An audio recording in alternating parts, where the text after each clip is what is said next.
ce matin, on va raconter une histoire importante, intéressante, que Jean nous raconte au chapitre 6 et verset 16. On va lire d'abord ensemble ce texte, 16 à 21.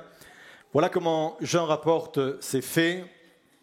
Quand vint le soir, les disciples de Jésus descendirent au bord du lac. Ils montèrent dans une barque et se mirent à traverser le lac en direction de Capernaum. Il faisait déjà nuit et Jésus ne les avait pas encore rejoints. L'eau du lac était agitée car le vent soufflait avec force.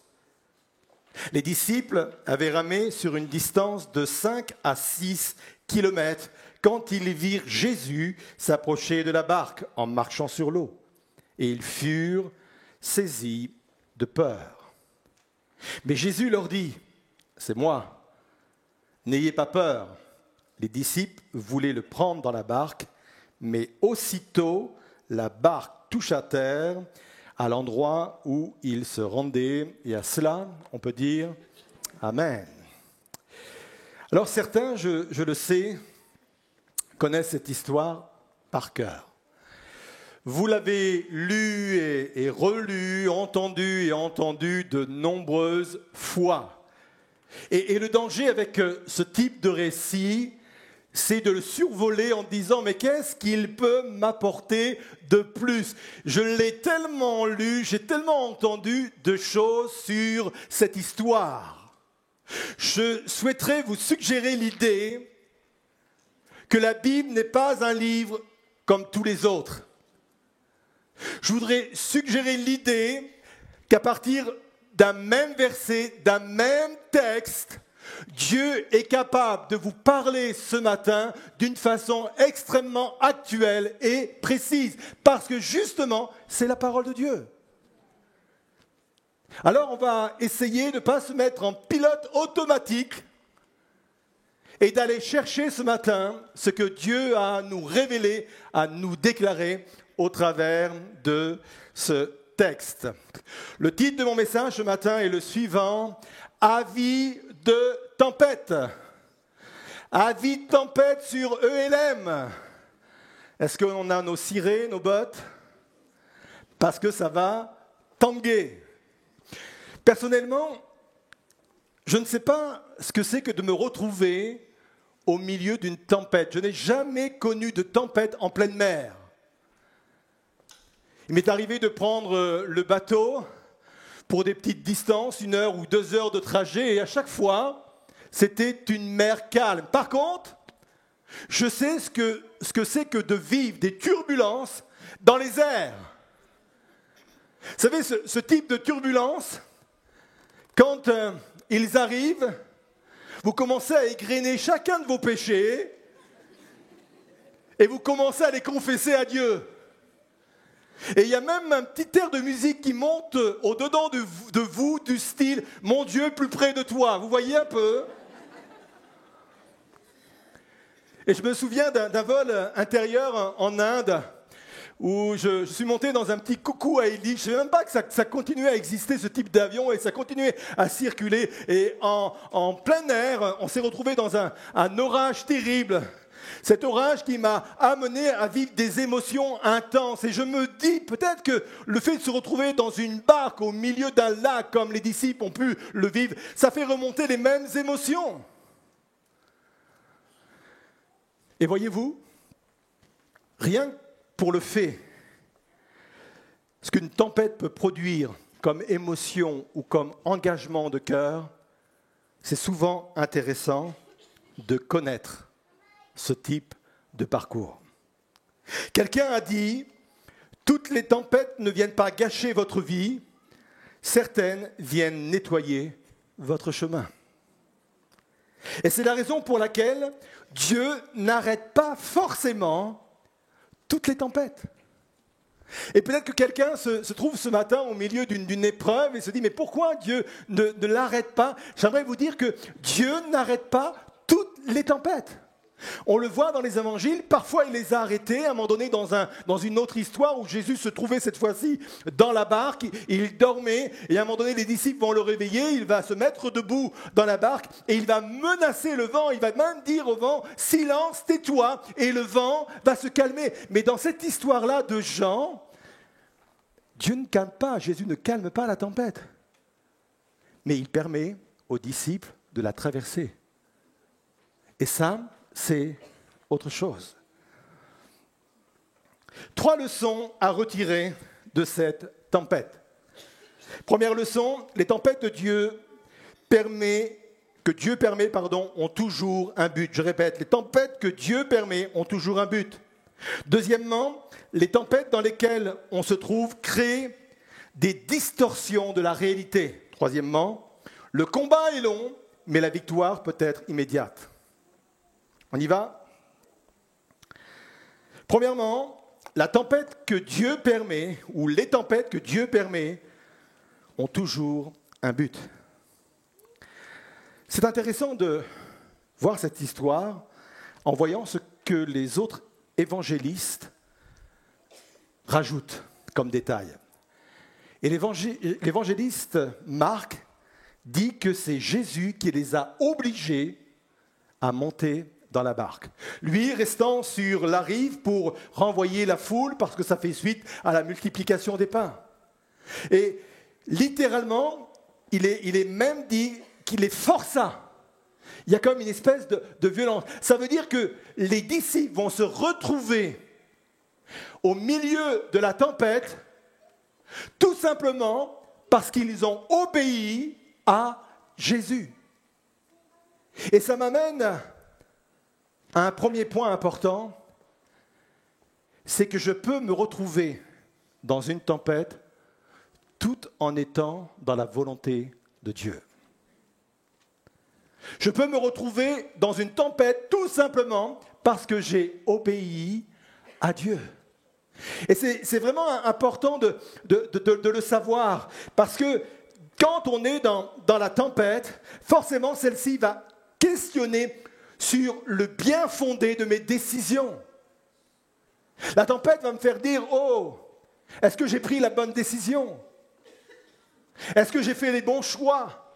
Est-ce que j'ai eu raison de m'engager dans cette galère ? Est-ce que j'ai eu raison de dire oui ? Est-ce que j'ai eu raison de prendre cette responsabilité ? J'aimerais dire à quelqu'un ce matin que je peux me retrouver dans une tempête tout en étant dans la volonté de Dieu. Et même si je suis dans une tempête, il n'y a pas d'endroit plus sûr que d'être au centre de la volonté de Dieu. C'est l'œil du cyclone, vous savez. Il semblerait, encore une fois, je n'ai pas vécu cela et j'espère ne le vivre jamais, que quand on se trouve dans un cyclone, il y a le cœur où il ne se passe rien, on est en paix, on est tranquille, tout vole autour, mais au centre, on est bien.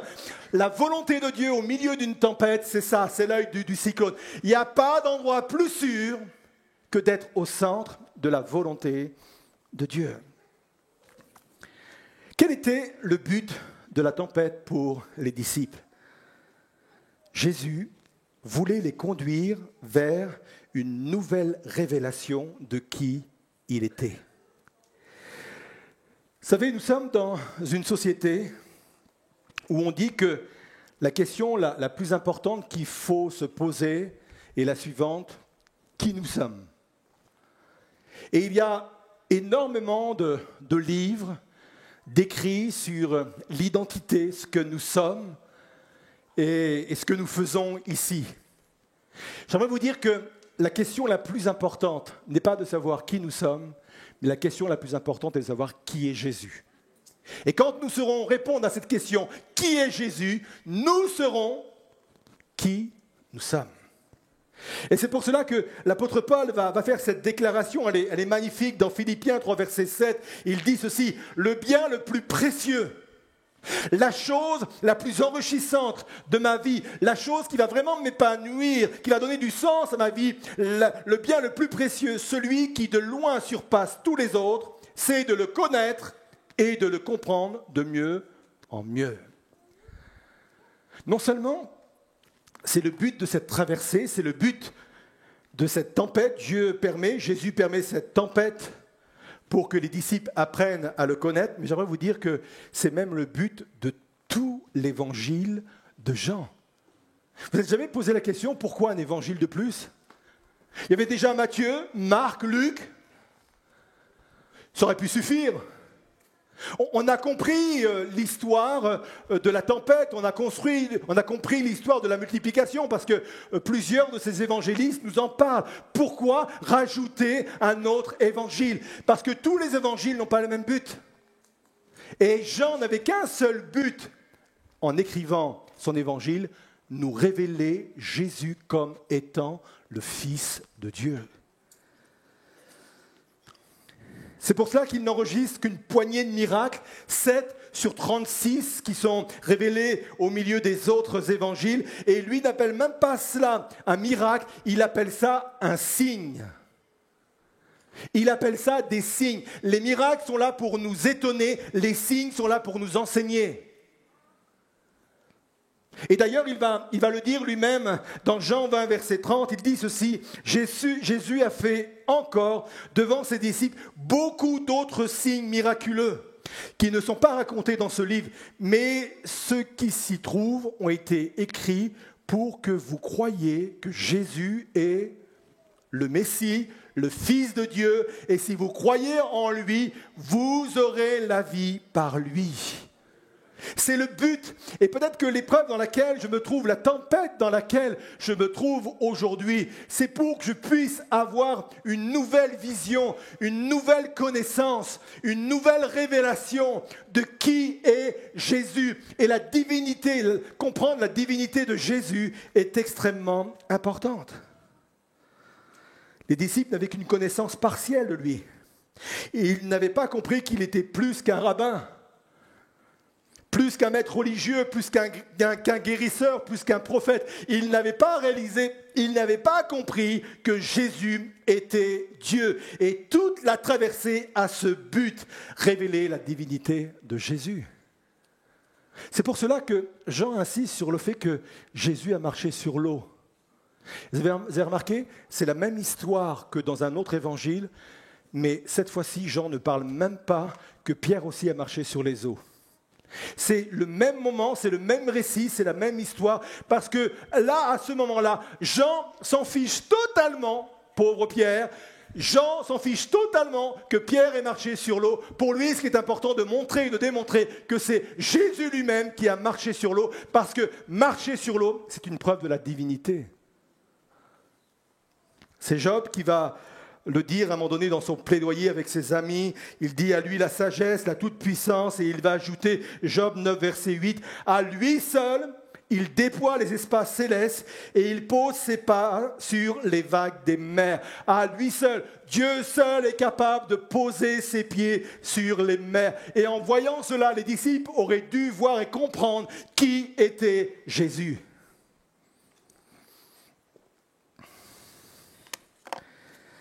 Ce qui est intéressant également, c'est que dans la tempête, ils vont entendre Jésus leur parler.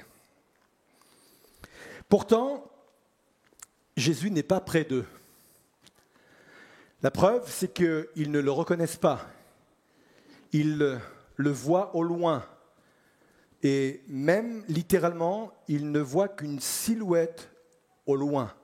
C'est pour cela qu'ils le prennent pour un fantôme. Et plusieurs commentateurs se sont posé la question, mais comment ont pu-ils entendre la voix de Jésus ? Parce que Jésus n'était pas près d'eux. Jésus était loin.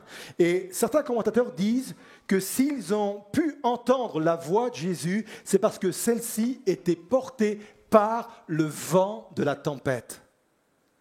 Et là, on touche quelque chose d'intéressant. Certaines paroles de Jésus ne peuvent être entendues qu'à partir du moment où elles sont portées par le vent de la tempête. Certaines révélations de Dieu, de Jésus, de sa parole, ne peuvent me parvenir qu'à partir du moment où elles sont portées par le vent de la tempête. Vous comprenez ce que je veux dire ? Certains messages ne peuvent être entendus, ne peuvent être compris qu'à partir du moment où je me trouve dans une tempête. L'oreille est différente, les émotions sont différentes, le cœur est différent, les intentions sont différentes. Et pour cette raison-là, Dieu dit, il est avantageux que je laisse la tempête se poursuivre. Parce que dans la tempête, vous aurez la révélation de Dieu. Et dans la tempête, vous aurez la révélation de sa divinité, de sa puissance, de son autorité. Et vous recevrez des messages que vous ne pourrez pas entendre et écouter ailleurs que dans une tempête. Vous êtes là ?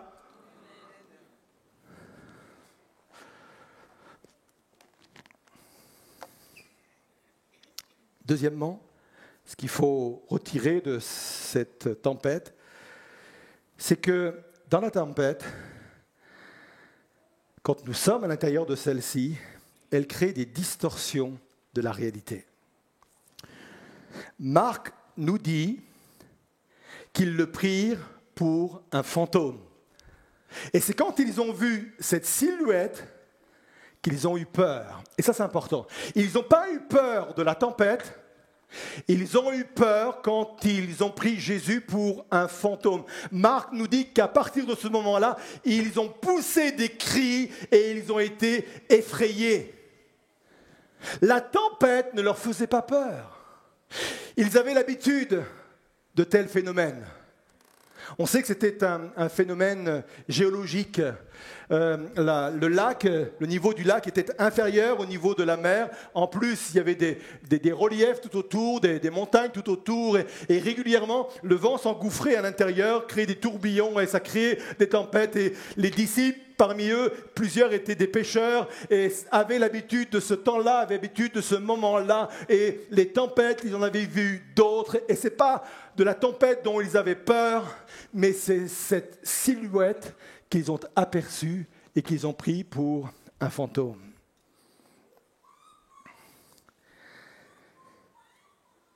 Ce fantôme qu'ils croient voir nous parle de nos réalités déformées.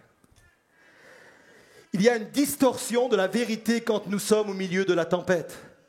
La vision est trouble, la vision est brouillée. C'est difficile dans ces moments de garder une vision lucide. Et encore une fois, je peux me retrouver dans une tempête et parfois je me dis, mais je saurais gérer humainement parlant cette tempête. Peut-être parce que j'ai l'expérience, peut-être parce que je sais que j'ai un tempérament pour cela, ou peut-être un intellect pour soi, une connaissance pour ça. Mais parfois, ce n'est pas la tempête, ce n'est pas les problèmes qui nous fait peur, mais cette distorsion de nos idées, de la réalité. Ce phénomène de distorsion est propre à tous. Vous savez, quand on est dans une tempête, on ne voit pas les choses comme on devrait les voir. On ne pense pas comme on devrait penser. Il y a toutes sortes de pensées qui nous viennent à l'esprit, il y a toutes sortes de choses. Il y a une finalité qu'on s'invente, qu'on s'imagine, et ce n'est pas la réalité, mais on se dit, mais ça va mal se terminer, ça va mal se passer. Et vous savez de quoi je parle, parce que régulièrement, cette distorsion de la réalité vient nous assaillir. Élie l'a vécu. Quand cette femme, Jézabel, a prononcé des menaces de mort, il y a eu une tempête émotionnelle dans sa vie. Pourtant, c'était un gaillard qui avait affronté des moments terribles, des moments difficiles, qui avait affronté les prophètes de Baal. C'était quelqu'un de dur. Et simplement à la parole d'une femme. Je sais qu'on tremble tous devant la parole d'une femme. Il a commencé à vivre dans une tempête. Et là, il y a eu une distorsion de la réalité. Il se voyait déjà mort. Il se voyait déjà fini. Il se voyait déjà attrapé par les gardes de Jézabel et emmené ailleurs. Et j'aimerais vous avertir sur ce danger de la distorsion des réalités dans nos esprits, comme ça a pu le faire. On peut voir des fantômes. Peut-être que dans ton problème, tu vois des fantômes. Peut-être que tu vois ce qui n'existe pas. Parce que pour ceux qui ne le savent pas, les fantômes, ça n'existe pas. Tu vois ce qui n'existe pas. Tu imagines ce qui n'est pas vrai. Tu te fais un film sur ce qui n'est pas vrai. La distorsion de la réalité. Cette distorsion nous empêche également de prendre de la hauteur et de mettre de la perspective à ce que nous vivons. Alors, nous, on a un privilège par rapport aux disciples, c'est que eux, les disciples, se trouvaient dans une barque au creux d'une vague, et nous, aujourd'hui, on a le récit dans son entier qui nous permet de voir tout le contexte. Et le contexte nous donne de la hauteur sur les événements. Et quand on a tout le contexte, qu'est-ce qu'on regarde? Qu'est-ce qu'on voit? On voit tout d'abord qu'avant la tempête, Jésus a fait des choses extraordinaires par la multiplication des pains et des poissons. 5000 familles, on estime à 15 et 20 000 personnes qui ont été nourries par Jésus. Les disciples se trouvent dans la barque au milieu de la tempête après ce moment miraculeux. Et de l'autre côté de la rive, Marc nous raconte que là, il y a une foule qui est sortie de tous les villages parce qu'ils ont entendu que Jésus venait de leur côté. On emmenait des personnes sur les places publiques. On demandait l'autorisation à Jésus de toucher le bord de son vêtement. Et ceux et celles qui touchaient le bord du vêtement de Jésus étaient guéris. Nous, on voit cela parce qu'on a la perspective pour, on a le contexte pour. Mais quand on est au creux de la vague, il peut y avoir la distorsion de la réalité et on ne voit pas la perspective de ce que nous sommes en train de vivre. Ma question est la suivante. Je peux me trouver dans une tempête ou je peux me retrouver entre deux miracles. Comprenez ce que je veux dire? Peut-être que toi, ce que tu dis, l'analyse que tu fais de ta situation est la suivante. Je suis dans une tempête. Mais peut-être que la réalité est tout autre. La réalité, c'est que tu te trouves entre deux miracles. Tu sors d'un miracle, tu traverses une tempête, mais cette tempête, elle est utile parce que ce qui t'attend de l'autre côté est bien meilleur. C'est le miracle qui t'attend de l'autre côté. Et je vous invite vraiment à contrôler cette distorsion de la réalité qui vient tous nous envahir. Mais il m'arrive dans mes nuits de sommeil parfois d'avoir cette distorsion face à des réalités. Et quand je me lève le matin, je me reconnecte avec celui qui est la vérité, avec celui qui remet les choses d'aplomb, avec celui qui est capable de me dire non, non, moi je vais te montrer comment je vois les choses. Vous êtes toujours là ? Troisièmement,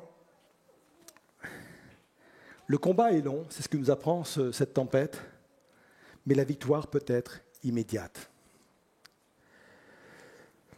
En recoupant les différents évangiles, on comprend que les disciples sont partis la veille aux alentours de 22 heures. Jésus les a laissés, lui est resté sur la rive et il a envoyé ses disciples traverser aux alentours de 22 heures.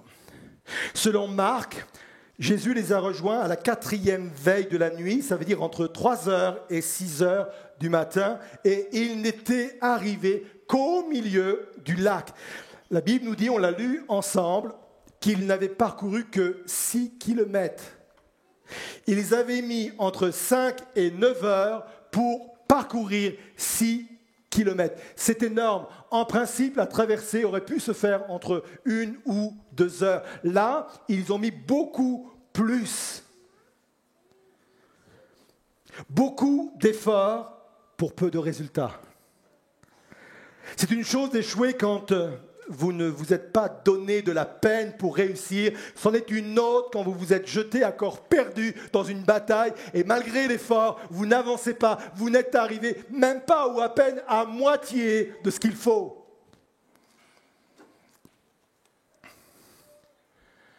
Jésus arrive et voyez-vous ce qu'il est dit. Jean 6, verset 21, on le voit ensemble. Au moment, ils sont au milieu du lac. Comprenez bien cela, c'est important.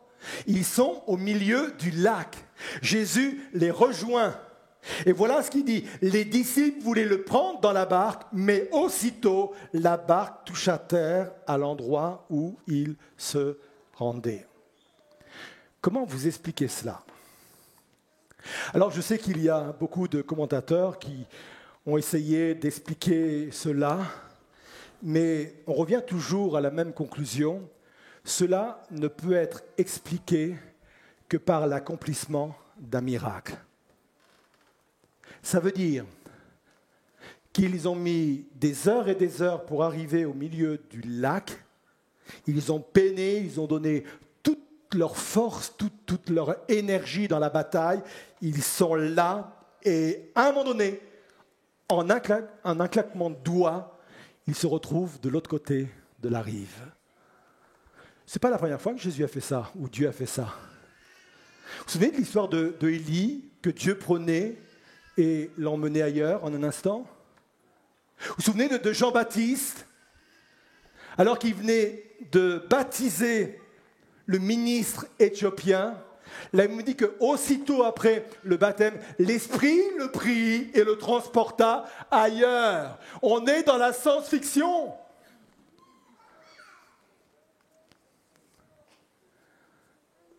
Et je fais partie de ceux qui disent ce que les disciples ont vécu à ce moment-là est un miracle.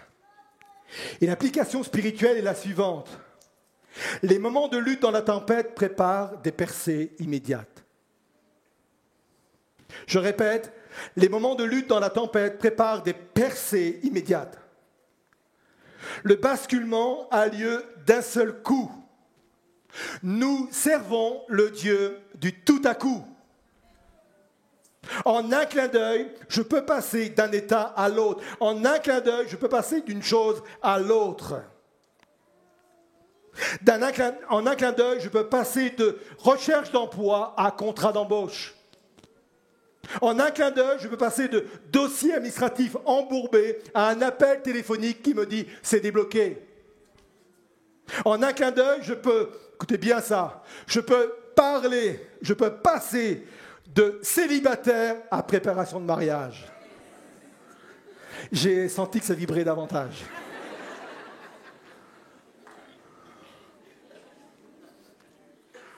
En un clin d'œil, je peux passer de malade à guérison.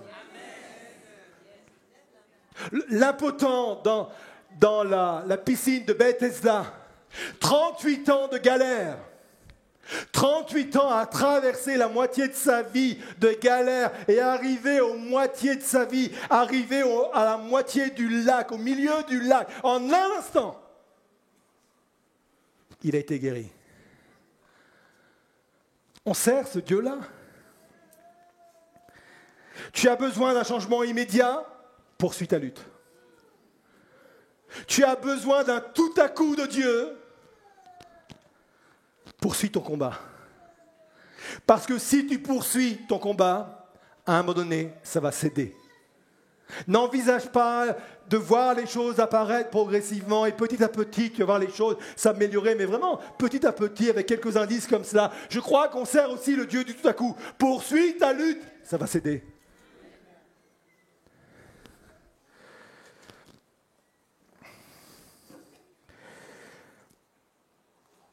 Je conclus. La vie, ce n'est pas d'attendre que les tempêtes passent. Vous savez, ce fameux « tous aux abris ». Et puis on a l'impression que notre vie est mise entre parenthèses et qu'il ne se passe rien pendant ce laps de temps-là. On attend vraiment que la tempête passe, tous aux abris. Et parfois, nos vies sont mises entre parenthèses comme cela, parce qu'on se dit que rien ne peut se faire dans la tempête. Il faut vraiment baisser la tête et attendre qu'une autre saison arrive. Moi, je dis que c'est peut-être la pire des choses à faire quand nous sommes dans cet état-là. Parce que même pendant la tempête, il se passe des choses. Même pendant la tempête, il faut vivre. Pendant la tempête, Dieu veut me révéler des choses extraordinaires. Pendant la tempête, Dieu veut me faire grandir. Pendant la tempête, Dieu a des choses à me communiquer. Il y a des choses qui ne peuvent être transportées que par le vent de la tempête, juste que je peux comprendre uniquement au travers et porté par le vent de la tempête. Dans la tempête, il veut fortifier ma foi. Alors je veux vivre vraiment cette réalité. Je voudrais vous inviter à vous lever à votre place Je voudrais qu'on puisse rester encore quelques instants ensemble dans le recueillement, parce que je crois qu'il y a une réalité aujourd'hui dans ce lieu. Ça a commencé au travers des chants qui ont été choisis. Je pense qu'il y a une réalité dans ce lieu et que vous pouvez vivre aussi, chers internautes, chez vous. C'est que Dieu vous permet de vivre des moments peut-être compliqués et difficiles parce qu'il a quelque chose à vous communiquer. Peut-être que c'est le passage obligé pour passer d'un miracle à un autre, d'une saison de vie à une autre. Et je voudrais vraiment qu'on vive cette réalité-là. Si Dieu vous laisse dans la tempête, c'est parce qu'il a jugé qu'elle était plus avantageuse pour vous que des temps calmes. Je sais que ça peut être compliqué à entendre peut-être pour certaines personnes, pourtant c'est une réalité. Certaines tempêtes sont plus avantageuses pour nous que des temps calmes. Parce que nos tempêtes ont toujours un but. Toujours un but. Ne serait-ce que de grandir dans la connaissance de qui est Jésus. Ne serait-ce que pour comprendre et entendre ce que Dieu a à me révéler au travers de cette tempête. Je le répète, certaines révélations ne sont portées que par le vent des tempêtes que je veux recevoir et entendre. Peut-être que au moment où je parle ce matin, vous êtes dans un état de frayeur, dans un état d'angoisse. Et déjà, le film tourne dans votre tête et vous vous imaginez déjà le pire. Vous vous voyez déjà convoqué chez votre responsable, vous voyez peut-être déjà votre lettre de licenciement, peut-être que vous voyez déjà votre projet ne pas aboutir, peut-être que vous voyez déjà l'échec et c'est la distorsion de la réalité parce que c'est ce que peut créer ce type de situation. Abandonne tes fantômes. Abandonne ce qui t'effraie. Et reconnecte-toi à la réalité. Reconnecte-toi à la vérité. Regarde la situation comme Dieu la voit. Prends de la hauteur comme Dieu sait prendre de la hauteur. Remets ta situation dans un contexte. Il y a un avant, mais il y a aussi un après. Et ne pense pas que tous tes efforts sont inutiles. Peut-être qu'aujourd'hui tu es découragé parce que tu te dis ma situation n'avance pas, je lutte pour rien, je fais des efforts pour rien. Mais les luttes conduisent vers des percées immédiates. Tout à coup, ils sont arrivés de l'autre côté. Tout à coup, ils ont touché l'autre rive. Ils ont atteint leur objectif. Ils sont arrivés à Capernaum. Tout à coup. Et si ce matin, quelqu'un a besoin d'être fortifié, encouragé dans ce qu'il est en train de vivre, si quelqu'un se trouve au milieu de cette barque, et la barque est le symbole même de la volonté de Dieu, c'est Jésus qui les a obligés. Et peut-être que tu es là parce que tu as voulu obéir à Dieu. C'est le symbole de la volonté de Dieu. Et si quelqu'un se retrouve dans cette barque et commence à trembler, et commence à craindre, à crier, à angoisser, à passer des nuits blanches, j'aimerais que ce matin, vous puissiez être fortifiés tout à nouveau dans votre foi. Que Dieu vienne déposer dans votre cœur d'autres réalités, d'autres analyses de la situation. Permettre de vous mettre dans une perspective qui vous permette de regarder les choses autrement. Et pendant que le groupe de louanges va proclamer cette réalité, que la tempête n'est pas là pour nous noyer, pour nous faire sombrer, mais que Dieu a dit que nous allons passer de l'autre côté, parce que c'est l'ordre qu'il avait donné. Si quelqu'un a besoin d'être fortifié tout à nouveau dans son combat, dans ce qu'il vit actuellement, et voudrait saisir quelque chose par la foi ce matin au travers de ce moment, je voudrais l'inviter à venir sur le devant et à saisir la grâce que Dieu lui propose, la bénédiction que Dieu lui propose, le renouvellement que Dieu lui propose, la révélation que Dieu lui propose. Ce que tu es en train de vivre te permet de vivre une révélation que tu n'as jamais peut-être connue de qui est Jésus. Ce que tu vis actuellement te permet de construire en toi des élans de cœur comme tu n'auras jamais, comme tu n'as jamais eu.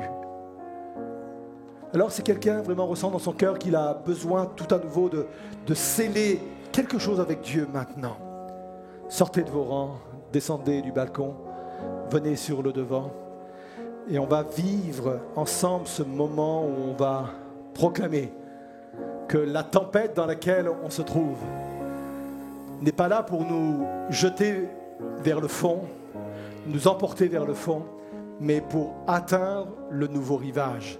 Parce que de l'autre côté, un autre miracle, une autre saison nous attend.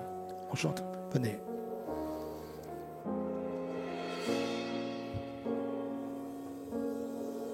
Si la mer se déchaîne, si le vent souffle fort, si la barque t'entraîne, n'aie pas peur de la mort.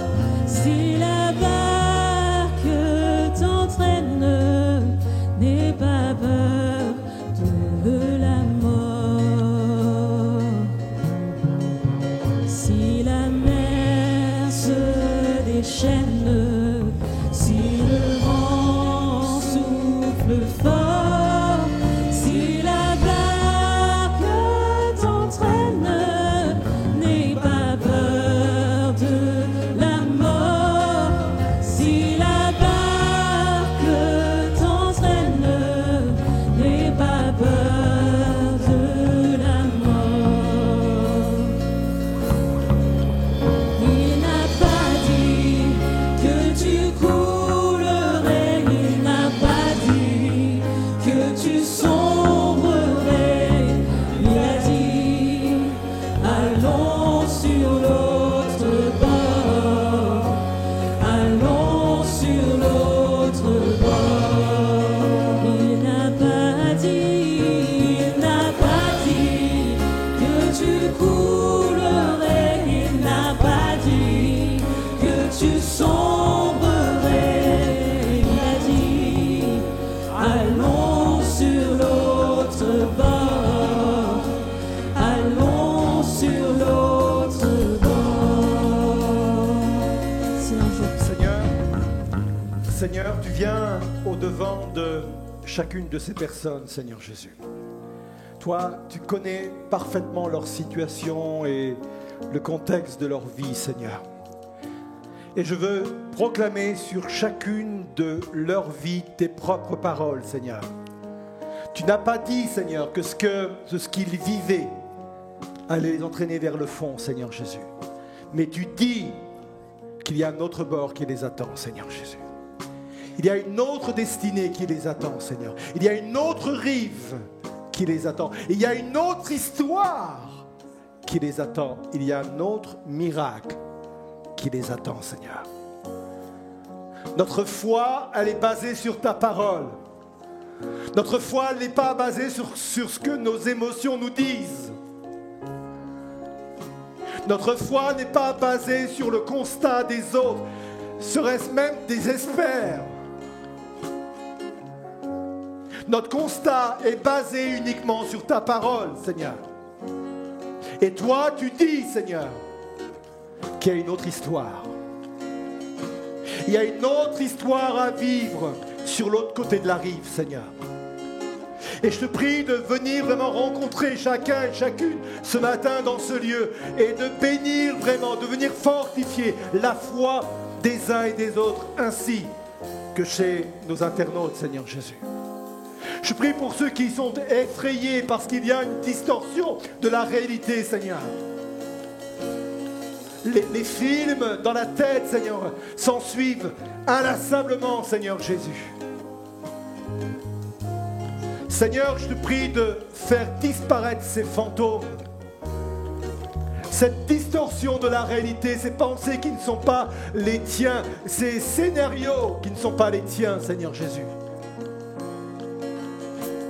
Seigneur, je crois que l'adversaire de nos âmes peut même inspirer notre imagination, Seigneur Jésus, pour nous envoyer dans la désespérance, dans le désespoir, dans la frayeur, dans l'inquiétude, au point de venir nous chercher même dans nos nuits, Seigneur. Je veux proclamer ce matin sur ce lieu et sur ces vies, Seigneur, que tu ne les abandonneras jamais, Seigneur. Je prie, j'intercède, celui qui est le Dieu du tout à coup, Seigneur. Les luttes parfois sont longues, mais les percées sont immédiates, Seigneur. Je prie pour que certains dans ce lieu vivent leur tout à coup, Seigneur. Qu'il y ait comme un déchirement, qu'il y ait comme un basculement, Seigneur, pour qu'ils vivent d'autres réalités. Alors avec le groupe de louanges, nous disons que tu n'as pas dit, Seigneur, qu'on allait couler, mais tu as dit que nous devrions passer, que nous allions passer de l'autre côté, Seigneur. On le proclame. Il n'a pas dit que tu coulerais, il n'a pas dit que tu sombrerais. Il a dit, allons sur l'autre bord, allons sur l'autre bord. Il n'a pas dit que tu coulerais, il n'a pas dit que tu sombrerais. Il a dit, allons sur l'autre bord, allons sur l'autre bord.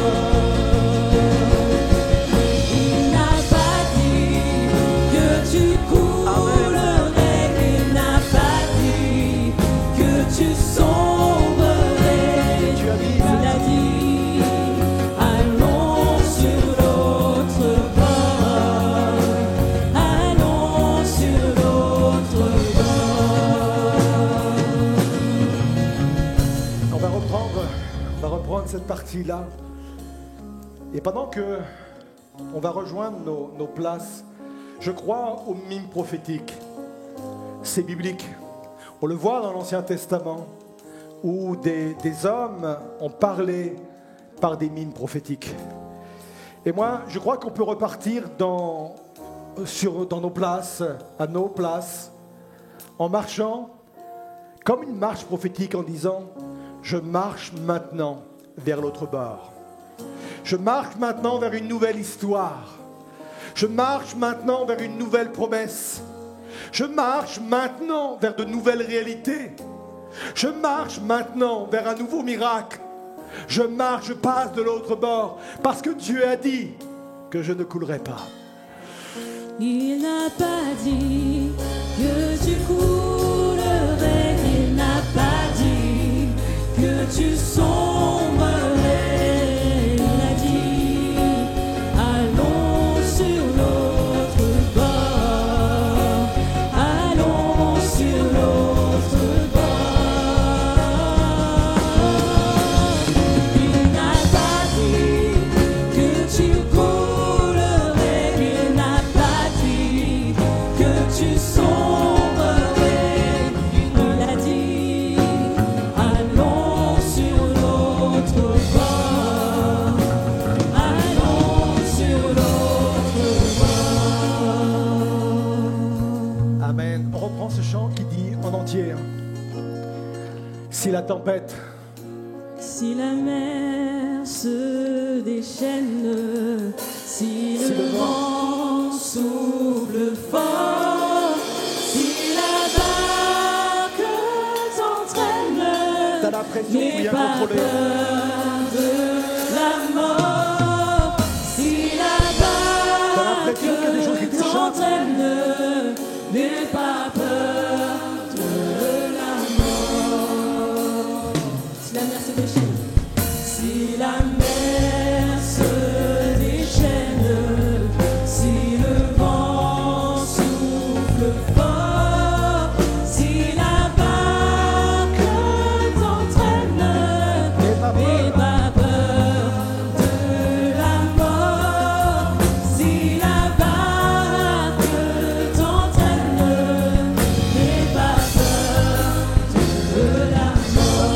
pas dit.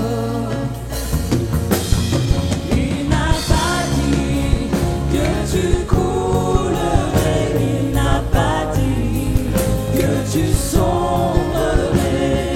Il a dit, allons sur l'autre bord, allons sur l'autre bord. Il n'a pas dit que tu coulerais, il n'a pas dit que tu sombrerais. Il a dit, allons sur l'autre bord.